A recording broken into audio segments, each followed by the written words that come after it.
We study billionaires, and this is episode 39 of The Investors Podcast. Broadcasting from Bel Air, Maryland, this is The Investors Podcast. They'll read the books and summarize the lessons. They'll test the waters and tell you when it's cold. They'll give you actionable investing strategies. Your host, Preston Pish and Stig Broderson. Hey, how's everybody doing out there? This is Preston Pish, and I'm your host for the Investors Podcast. And as usual, I'm accompanied by my co-host, Stig Broderson, out in Denmark. And this is our second part interview with William Green. So what we're going to do is we're just going to transition to the recording that we have for the second part. So both Preston and I, we are big fans of Mohnish, and he's really someone that we've been looking into. Even though he's kind of a private person, I'd say. I don't know what your impression is, but that's at least what the impression that we have. But I would actually like to hear if you can give us any background information on Mohnish. I mean, he's obviously a smart guy. He's having 26% annually for 19 years, and soon he's going to launch his new company that's been listed here in the fall, or that is at least what the rumors are saying. But could you give us any background information on Mohnish? Yeah, Mohnish is absolutely fascinating. I flew to Irvine, California to meet Mohnish and spent the best part of 6 hours interviewing him. And I would say for the next couple of days, I was kind of buzzing, because he's so larger than life and so full of personality and has such a brilliant mind that you kind of, you're almost on a high after talking to him. And one of the things that's really fascinating about Mohnish is that basically he started out as a tech guy, right? He studied engineering. And he took a class at Clemson College. He was an immigrant from India, and he took a class at Clemson College, not a very well-known university, and in finance. And he said he just thought the finance students were idiots. And he said none of them would be able to cope with his electrical engineering class. And so he totally dismissed the idea of an investing career. And his finance professor saw his grades and he was so off the charts. He came top by such a wide margin that his finance professor said, no, you got to become an investor. And Mohnish dismisses this, sets up a tech company, which ultimately he sold for about $6 million. And along the way, I think this is in about 1994, he reads about Buffett, really because I think Mohnish had been in an airport, and he stumbles across a book by Peter Lynch, reads Peter Lynch talking about Buffett, starts to study Buffett, and starts to think, well, wait a second, how did this guy accumulate money at such high rates of return? And so he starts to sort of reverse engineer what Buffett did. And he said, basically, I figured out that Buffett was laying down the laws of the investing universe.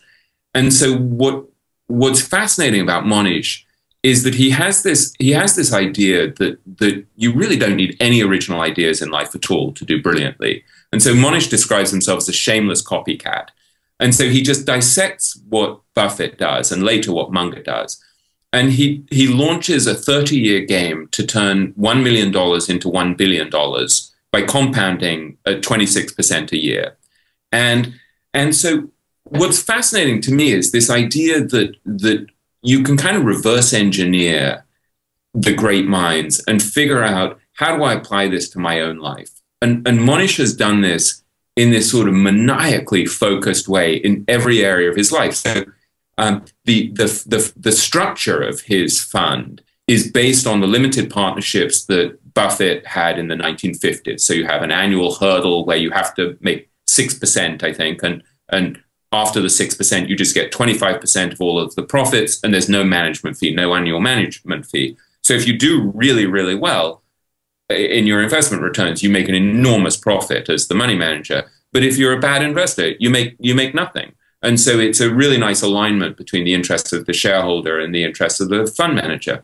And likewise, he looks at the degree of concentration in a small number of holdings that people like Buffett had. And he's like, yeah, I'm going to do that. Why would I want a portfolio of 100 stocks? If I have 100 stocks, there's no way I'm going to beat the market, because I'm going to really be matching the market. I'm just going to be a closet indexer. So I think what's really fascinating about Mohnish is this very important fundamental idea of how you rip off other people's great ideas. And what Mohnish said to me is that we have this kind of obsession with being original thinkers. We all kind of feel like there's something almost holy and righteous about having our own ideas. And he's like, look, I have no shame at all about going through the portfolios of someone like, Bill Miller or David Einhorn or Buffett and saying, why is this terrible company in this guy's portfolio? And he said, if you look at someone like Miller's portfolio, when you know that Miller's really smart and he's made an incredibly dumb bet on airlines, you've got to say, well, why the hell has he invested in airlines? He's got to have seen something that I haven't seen. Yeah. And so part of what he does is to look for things that we know are terrible. Like Buffett and Munger had always said that airline stocks are terrible. And here's Miller saying, they're wrong, and I'm making a massive bet on airlines. And Miller, of course, made a fortune in the last few years betting on airlines. And so to me, there's something very, very profound about this idea of copying and mimicking other people's best ideas. And so when I left Mohnish, part of what I was excited about was this idea of, so how do I apply this to my own life? And so so one of the things that I did, which maybe I shouldn't say, but I thought, what, there's a certain poetic beauty in cloning the cloner. And so I went off and bought one of the stocks that Mohnish's portfolio. You can see his 13F filings. And so I thought, well, that's really interesting. He's got 47% of his money in just 2 stocks. I'd be pretty smart to own one or 2 of his stocks. So I kind of cloned the cloner. I copied the copycat, which gave me sort of poetic pleasure. But then I started also to think, what do I learn from all of these people? If I apply this idea of copying the great ideas, what do I learn from say spending time with Tom Gaynor, who runs the Markel Corporation, or John Spears, who's a well-known value investor at Tweedy Brown, and you start to look at these questions like how they give away money, for example, and you think, well, that's really interesting, because when I interview all of these great investors, the happiest ones seem to be more philanthropic. And, maybe it's an absurd generalization, but I think actually to some degree it's really true. So I think you can apply this idea of reverse engineering and copying great ideas really in any area of your life. And it's a very, very powerful concept. So whenever I see something about Mohnish, I don't have the same connection as you, so I had to watch him on YouTube. It's still pretty good, right? But I always get the impression that he's very authentic. Like he'd be saying, I really like to take a nap every day. So he has this couch where he can take a nap. And he's saying, I don't have the same brilliant mind as a lot of other billionaires. So I would just copy what they do. I mean, he's really, to me, he seems like the most powerful thing about Mohnish is that he's so authentic about what he can and can't do. Do you agree with that? That's a very perceptive observation on your part. I think part of the strength of Mohnish and also of Guy Spear, who's very, very close to Mohnish, so there's a sort of mind meld going on there. They've discussed a lot of these ideas. Part of the strength comes from the fact that they're true to who they are. And I think it seems kind of paradoxical, right? This idea that you're cloning and copying other people's ideas, and yet you're having to be true to who you are. And it's a nuance, but it's an important nuance to understand that at some very deep level, Mohnish believes that you need to be correctly aligned within yourself, and so he believes, if you're a sociopath, you need to be true to your inner sociopath, which Guy disagrees with. Guy is kind of appalled by that idea. But Mohnish said to me that he wasn't a great CEO. He didn't really like to nurture young talent. And when he was running a tech company, obviously he has a brilliant mind and he could do it very well, but it didn't really play to his strengths. Whereas being a hedge fund manager, he's the consummate game player. He has no emotion. He's totally brilliant at the sort of mathematical, probabilistic side of it. So figuring out how to be true to who you are, how to play to your own strengths, I think is absolutely central to the brilliance of someone like Mohnish. So it sounds to me like his new holding company that he's getting ready to start, he's probably not going to be the CEO of it. He'll probably just be the investment officer or something. Is he going to outsource, or is he going to hire somebody to fill that role since he doesn't enjoy that piece of it? I think it's an interesting question. I think a big part of what you do in running a business like that, which will clearly be replicating what Buffett has done with Berkshire, is you're allocating capital.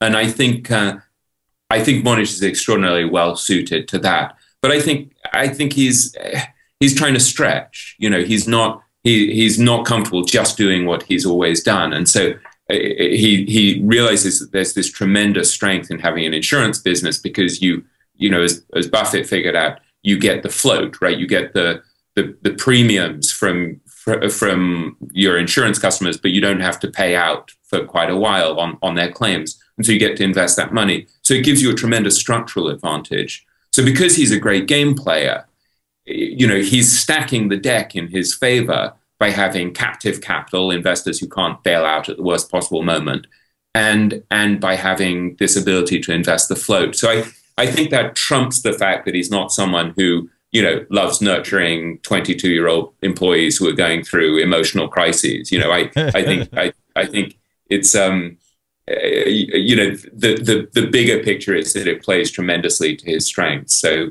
you know, Guy is very intrigued by the possibility that Mohnish could turn out sort of to be the Buffett of our generation. I'm not sure anyone can turn out to be the Buffett of our generation, but I think, you know, Mohnish really stands out as an extraordinary middle-aged investor. I guess he's about 50 now. Bill Ackman stands out as someone who's very extraordinary. You know, the book is sort of full of these very great older investors. You know, some in their 60s, 70s, 80s, and 90s, and then Irving Kahn at 108. But I think there's this newer generation of people like Ackman and Mohnish who also are pretty remarkable. So I got a question that wasn't on the questions that we planned on asking, and I've been studying Ray Dalio a lot, and I know that he wasn't in your book, but I'm curious to know your thoughts on Ray, because whenever I look at somebody that could potentially replace Buffett as far as being an investing genius for the years to come in the next 10 to 20 years, I think Ray Dalio could potentially be one of those guys. I find it very interesting that Dalio is a macro guy, and he's also a hedge fund manager, so he didn't take the same model that Buffett had, but yet his returns are just phenomenal. So I was curious if you knew anything about Ray Dalio, or just from being in this circle of people. I think Dalio is a fascinating man. I actually haven't interviewed Dalio, but I've read a great deal about him, as you have, and he's clearly fascinating. I mean, a real iconoclast as well. You know, this whole idea that he has of radical truthfulness. You know, that people in his office have to tell each other the truth. They have to be direct. They can't talk behind one another's backs. I think if you talk behind people's backs, you know, it's 3 strikes and you're out. You're literally fired. It's something like that. I mean, you know, it can sound kind of like a crazy cult-like place where they record your conversations and everything. But I think actually at some level he's dealing with the same ideas that people like Mohnish are dealing with, that you want total truthfulness. And,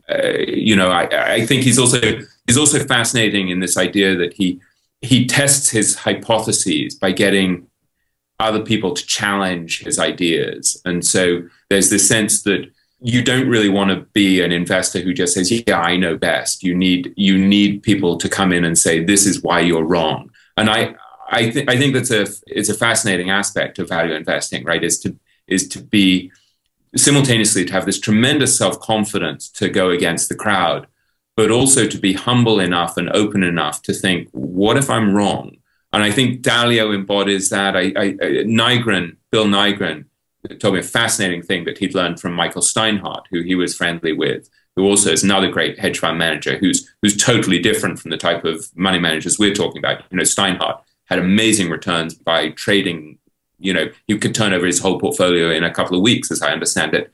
But Steinhardt also had this idea that Nygren learned from him, that you needed to do devil's advocate reviews.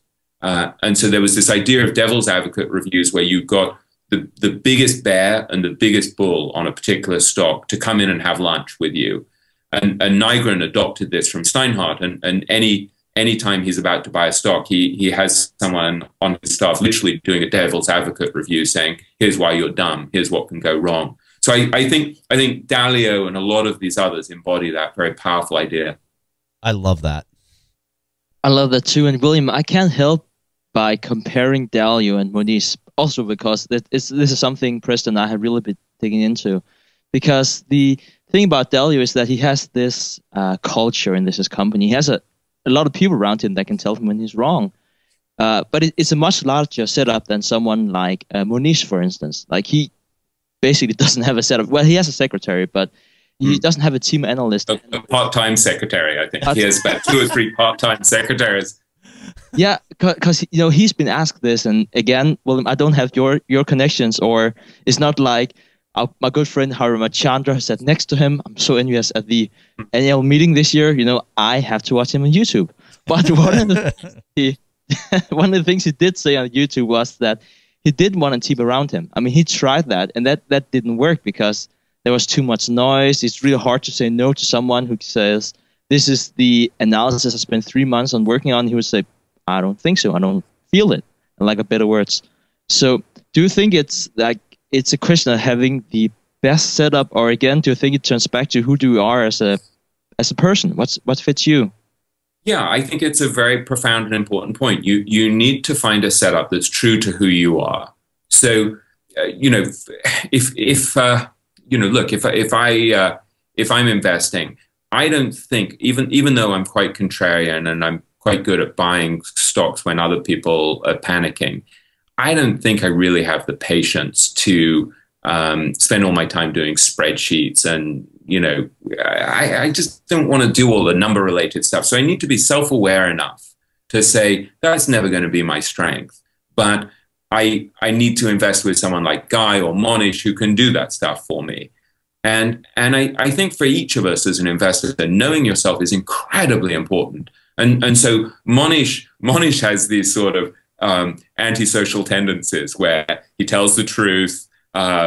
He doesn't couch anything in soft words. I mean, he's a very charming, very likable guy. I smile as I talk about Mohnish because I like him very much. He's a very larger-than-life character. But, he's rude and brash in a kind of very enjoyable, entertaining way. And he's not necessarily a team player. He's a brilliant game player who can sit there quietly in his room, in his office in Irvine, which is not in a fancy building. It's in it's basically in an industrial park. He doesn't need to impress anyone with how rich he is or how fancy it is. He's created his own setup where he's detached from the world. He's detached from Wall Street, and he's thinking very clearly. Guy Spear has done the same thing. He figured out that when he was in New York, it messed with his head because, he's friends with people like Bill Ackman who were managing billions of dollars and becoming multi-billionaires. And, there were all of these marketers around who were saying, I think you should really be running a $5 billion fund. And it's very, very hard to be true to who you are. And so Guy figured out he needed to go to Zurich and be very quiet, very detached from the crowd. Guy has sort of, this wandering mind where his mind's sort of all over the place because, he's got a brilliant, brilliant intellect, but his mind is all over the place. And so he figured out, I need to create an environment where my mind can be like a calm pond, where I can really think. And so I think for each of us as investors, you really have to think about your environment very, very carefully. And that includes who you work with, who you hang out with, how you set up your office. We had this discussion, Guy and I, often about whether you should have your Bloomberg terminal there. Whether your Bloomberg helps you or not, or having this fire hose of information coming at you can be a tremendous benefit to some investors, who need to trade every 3 seconds or whatever. But for someone like Mohnish, who's investing for 5 years in a stock that's beaten down and he's hoping to quadruple or quintuple his money, why does he care what's happening in the next 10 seconds? And so I think figuring out who you are and what works for you is a very profoundly important aspect of investing. So, William, we're big fans of Joel Greenblatt as well, and I know you've talked about him a little bit earlier, but I'm real curious to know if he has something new. What's really got his attention these days whenever you were interviewing him? And for people out there, Joel Greenblatt has this magic formula. He's written two fantastic books about more of a systematic way to invest like Warren Buffett. But I'm real curious to know what has his interest more recently.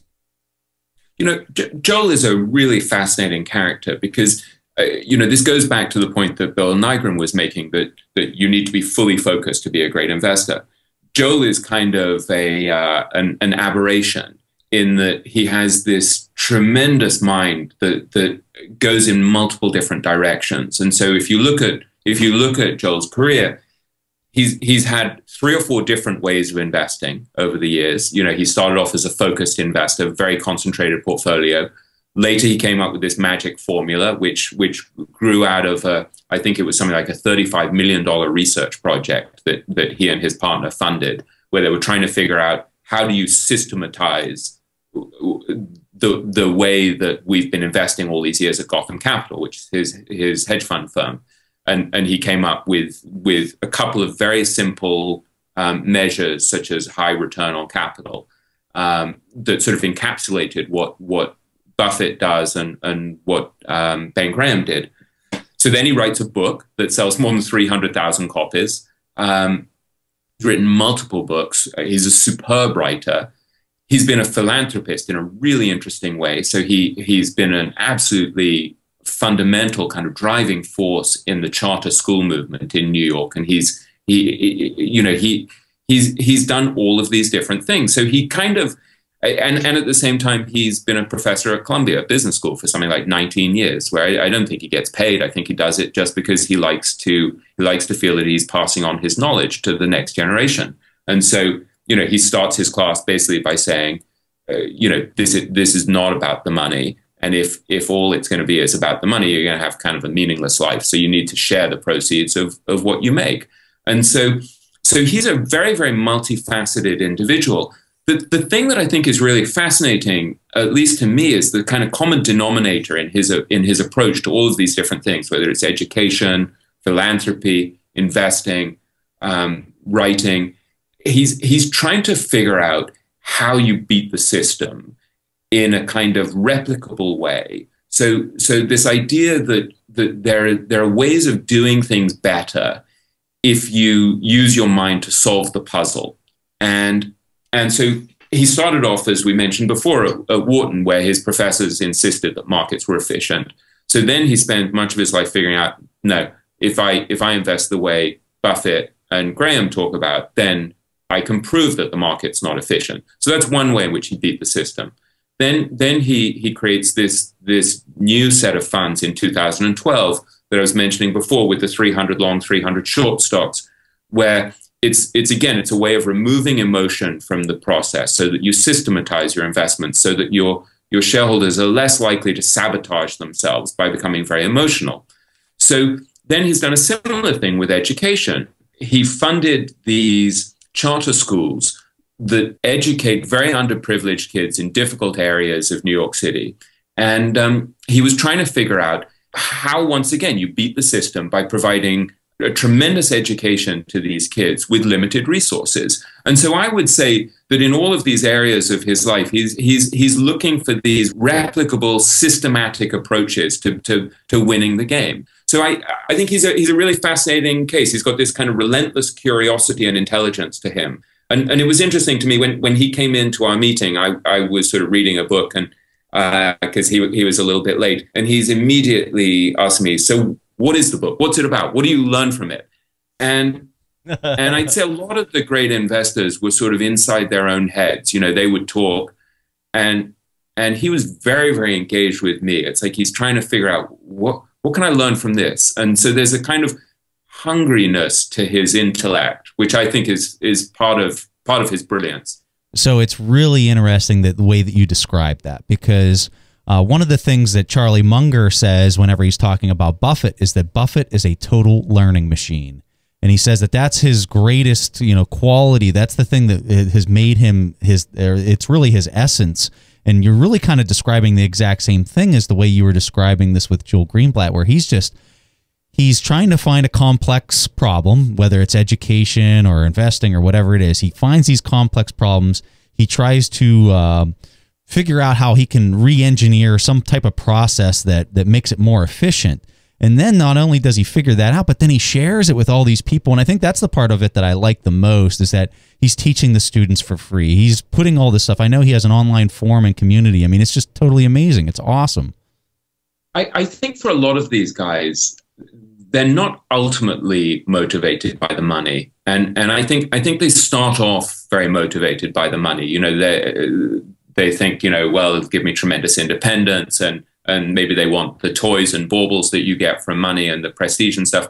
And then I think gradually, for a lot of them, the money becomes kind of uninteresting. And so I think for someone like Greenblatt, it's really about solving the puzzle. That's the thrill. It's how do I use my brain to figure out a better way to do this? And so I would say that for him, part of the pleasure of being a great investor is proving his professors at Wharton wrong again and again. So it's like not only did he do it with the concentrated portfolio hedge fund that he ran early in his career, but then he's done it about 3 other times. And he even came up with a better way of indexing. And so there's a kind of restless brilliance to his intellect that I think you see with Charlie Munger, where Munger is, you know, Munger will not only give away money to, you know, Stanford, but he'll say, no, I want to design the dorms as well. Or he'll not only get catamaran, but he'll say, I'm going to design the catamaran.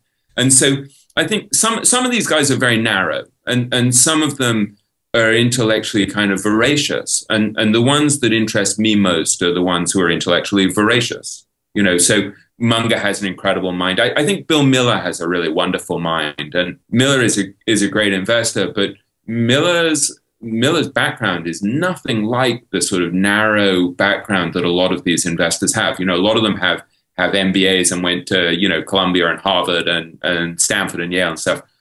Miller was studying philosophy at Johns Hopkins University and then went into military intelligence. And he is a total learning machine. You know, he's applied lessons from, you know, the Santa Fe Institute, chaos theory, all of these different things.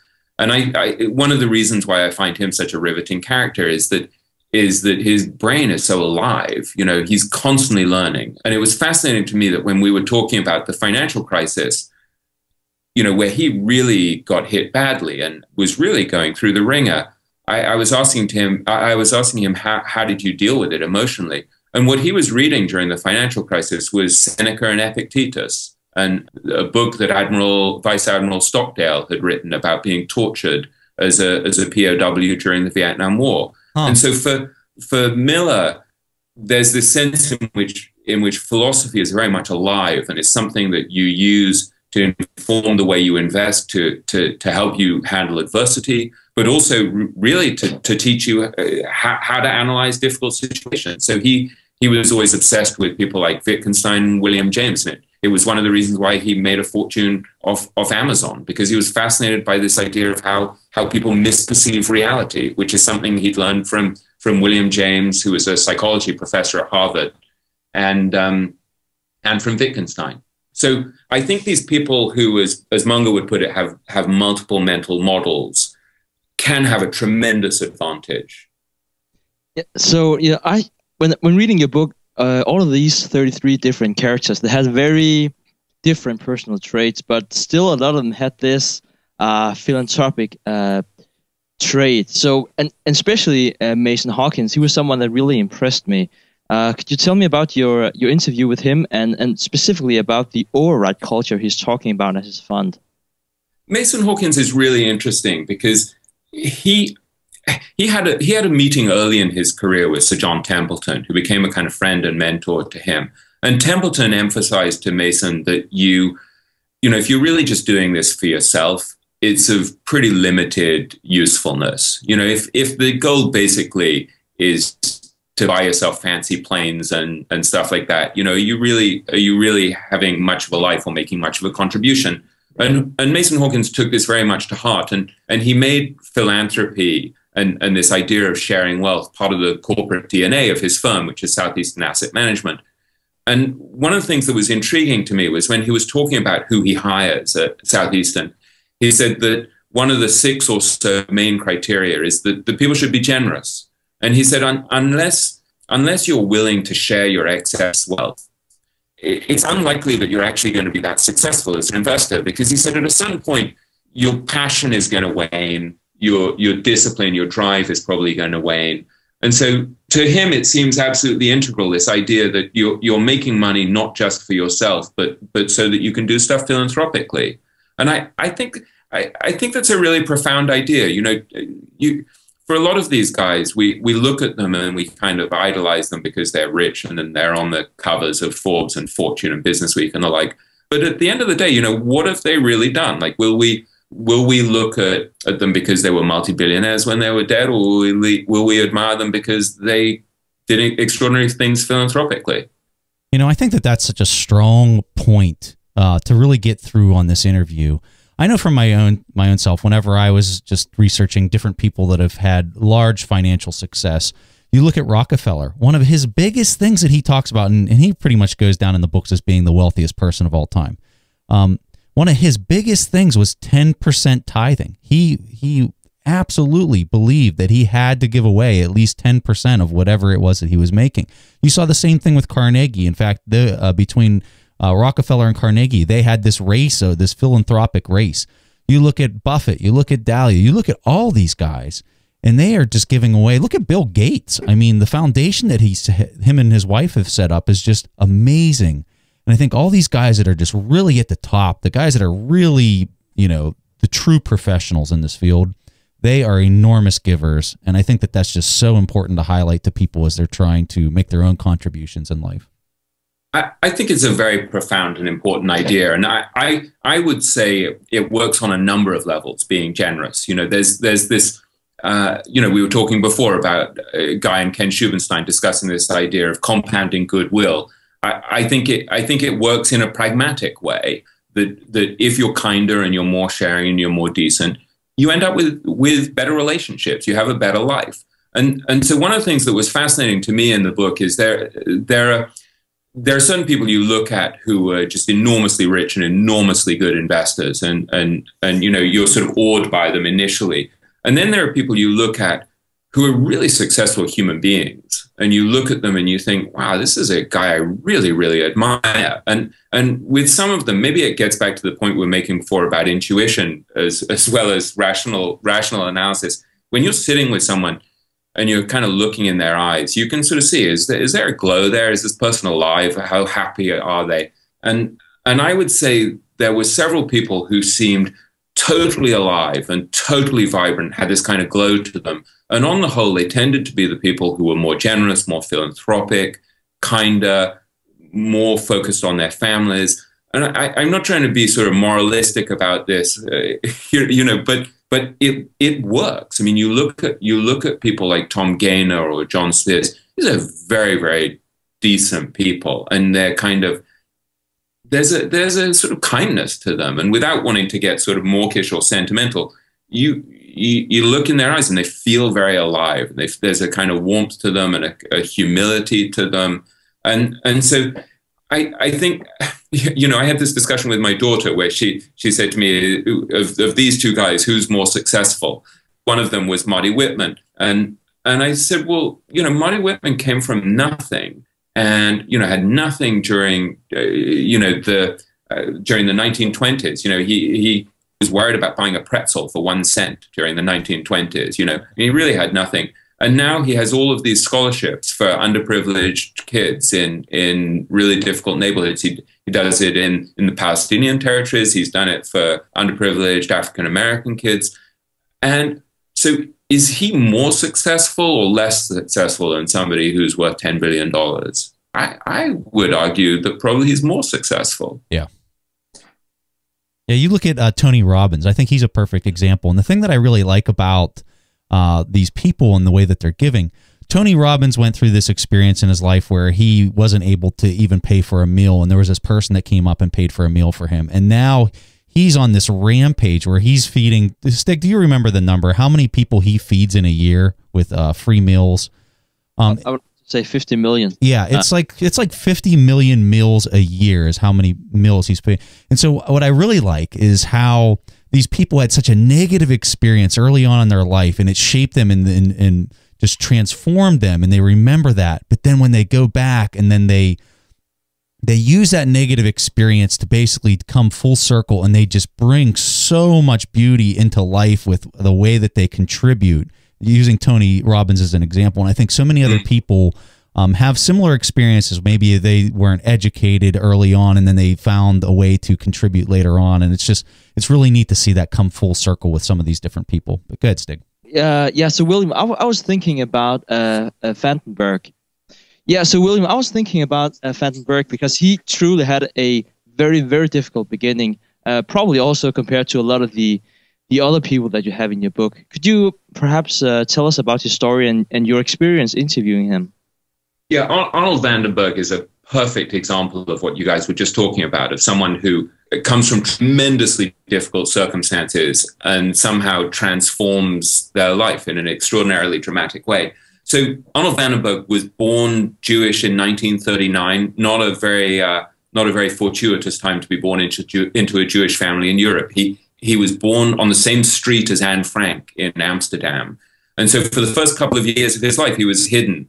And the family was terrified that the Nazis would come into the house and would hear him cry, and they'd all get killed. So at a certain point, his parents made this tremendously difficult decision and decided that they would split up. They would have him hidden away in an orphanage. And so a 19-year-old girl who didn't know the family comes and smuggles Arnold Vandenberg out of the house, across Amsterdam, takes him out of the city and hides him in an orphanage where he spends the next few years. And Arnold said to me that one of the things he wrestled with later in life was, why on earth would this girl who didn't even know us risk her life to save mine? And he said it also astonished him that her father was prepared to risk his own daughter's life to save him. And he said it tormented him, this question, for many years, like what had motivated her and the father. And he said he said that later in life he had a psychiatrist who said to him, well, it's simple. He said, some people, their life is more important than their values, and for other people, their values are more important than their life. And she was one of those people. And Arnold decided very early on that because he'd been saved by this girl, he wanted to be the sort of person who lived a kind of value-driven life. And the drama of his story just continued. His parents both were taken to Auschwitz, and they remarkably, they survived, and they came to pick him up from the orphanage when he was 6. And he told me that he couldn't recognize them. And he said, I didn't care. He said, I was so desperate to get out of there that I would have gone with anyone. And he said he was so frail that his father couldn't even pick him up. His father was afraid to hold him. And he was very malnourished, and he couldn't walk at the time. He was sort of crawling around on his hands and knees. And his parents actually thought he had brain damage because he was kind of slow and he'd been so malnourished for all those years. And they moved to, I think, East Los Angeles, to a pretty rough area. And Arnold, is a skinny immigrant kid, and he's getting beaten up and just having a terrible time. And at a certain point, he starts fighting back, and he starts rope climbing, which apparently in those days was a kind of competitive gymnastic event. And he becomes incredibly strong by rope climbing. And he has this sort of total transformation in his life where he realizes that by visualizing how to do something in a way that this other champion rope climber had done it, he can kind of impersonate what they've done, and he can kind of realize his own dreams through sort of the strength of his own self-belief and mirroring what they've done. And so he begins this extraordinary transformation, and at a certain point decides, I'm going to try to become a money manager. And, he said to me, I have no innate skill as a money manager. He's an incredibly truthful, honest, decent bloke. And so, if there's something he can say that's negative about himself, like, no, I'm not that smart, or I have no innate talent for this, he'll tell you it. So he takes a photograph of a well-known prominent investor in Barron's, and he sort of pins this photograph to his desk, I think, under the glass surface on his desk. And he sort of starts to visualize himself being a great money manager. And he becomes obsessed with hypnosis, with all of these ideas of sort of visualizing your dreams. And so his transformation from this kind of incredible hard luck story of a kid growing up with really no chance of success, it's just an extraordinary transformation. And these days he manages about $1.6 billion. He's beaten the market over 30 or so years. And he's just sort of a remarkable guy. And he talks a lot about mastering your own mind, the degree to which everything is possible if you gain control over your own consciousness. And so there's a kind of practical wisdom to him that I think is very deep and fascinating.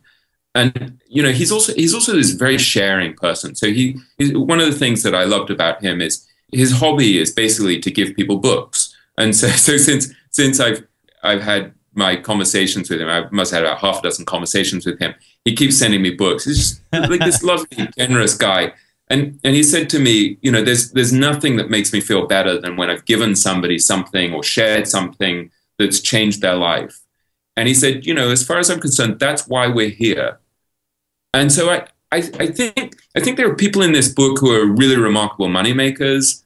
And then there are people in this book who are really remarkable human beings. And it's not mutually exclusive. You can be both. But I think Arnold van den Berg is a really good example of someone who's a truly remarkable human being.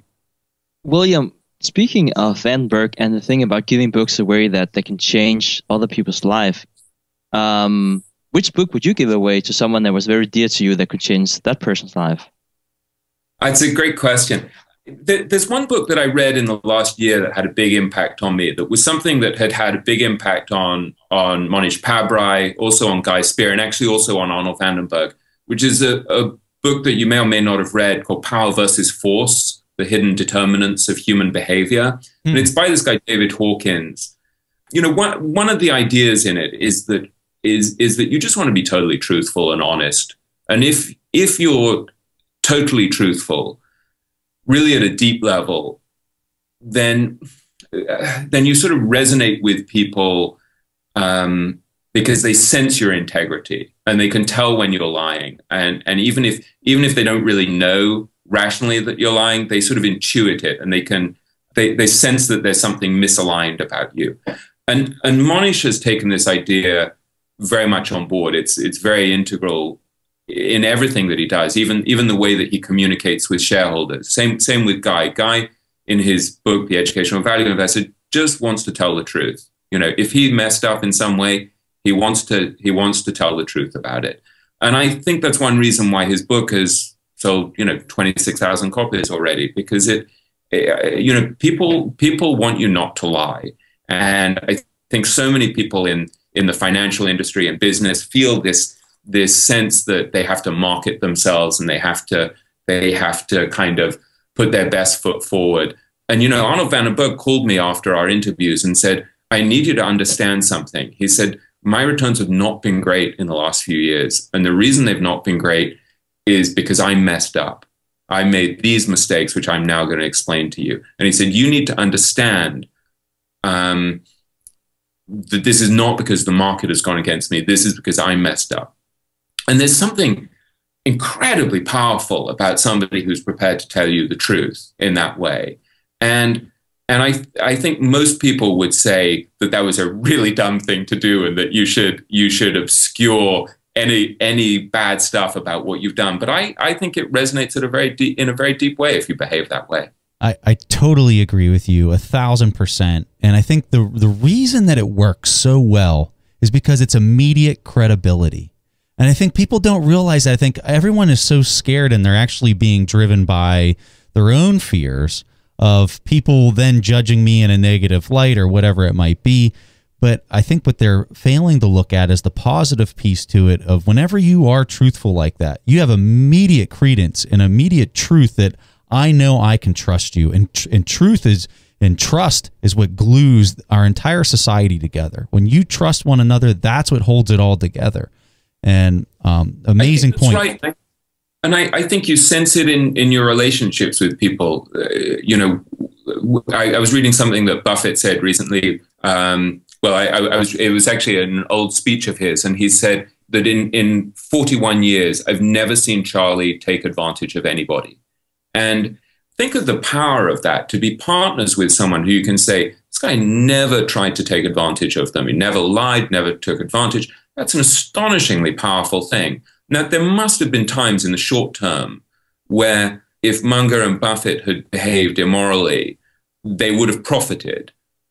And yet they chose not to. And I would argue that that's one reason why 40,000 or so people go to Omaha each year. It's not because Buffett is the greatest investor of all time, although he is. It's because he tells the truth. Yeah. And so I think however you come at this idea of telling the truth, it's whether it's through Power versus Force, this book by David Hawkins, or it's through being, a student of spirituality, or it's through studying Buffett, it doesn't really matter, but it's a very, very powerful idea. And we're all liars at some level. We all do things that we're not proud of and conceal stuff. So this is not to make out that any of us is totally righteous. But I think when you see people like Buffett and Munger trying to tell the truth, it makes you want to move in that direction. I think realizing that you can become one of the richest men in the world while being truthful and honest is a very, very powerful lesson. And that's probably the most important lesson that we get from Buffett and Munger. Fantastic. Just for our audience, so William Green, as you can see, absolutely brilliant mind. The name of the book is The Great Minds of Investing. It is just amazing book. The pictures in this book, the writing in this book, just fantastic. So, William, we cannot thank you enough for coming on the show. This was such a pleasure. I know that our audience is just going to eat this up and really enjoy the conversation. So thank you so much for joining us. Thank you. It's just been a real delight for me to chat with you both. You're great. Your questions are terrific, and I love your show. So it's a real privilege for me. Thanks, William. Really appreciate it. All right, so this is a point in the show where we take a question from a member of our audience, and this question comes from Jack Lute, and he's from South Africa, and this is his question. Hi, Preston and Stig. Thanks for the great podcast. When a company issues new shares, where exactly do these shares come from? If they split the current shares, surely that decreases the level of ownership and earnings all the current shareholders have. I don't fully understand how and why the shareholders do this. Thanks again, Jack from South Africa. Hey, Jack, I love this question because I think a lot of other people have a similar question or concern. So let me first break it down for you by talking about a simple example of a company issuing more shares and why they would do that. And then we'll talk about a stock split, which was kind of more where your question was going. So let's say that we have a small business on Main Street, and let's say it's an ice cream stand, and let's say that the ice cream stand is maybe worth like $100,000, we'll say. And the owners really don't have much money, and so they have to raise some money, and the bank does not want to give them a loan, so they have this decision that, hey, let's go out and see if we can find some family members to help give us some money to be able to buy whatever it is that they were trying to buy or increase for their store. So let's say that they have 5 different family members that they could go to in order to do that. And each family member is going to donate $10,000 to the business. Okay, so that's our scenario. So they really want to raise $50,000. Their business is a $100,000 business, and they fully own that $100,000 business by themselves right now. So what would happen is each of those 5 family members would get a cut of the business. So what they'd have to do is they'd have to break out new shares of the business. Let's say that there was 100 shares that they currently owned beforehand. Okay, 100.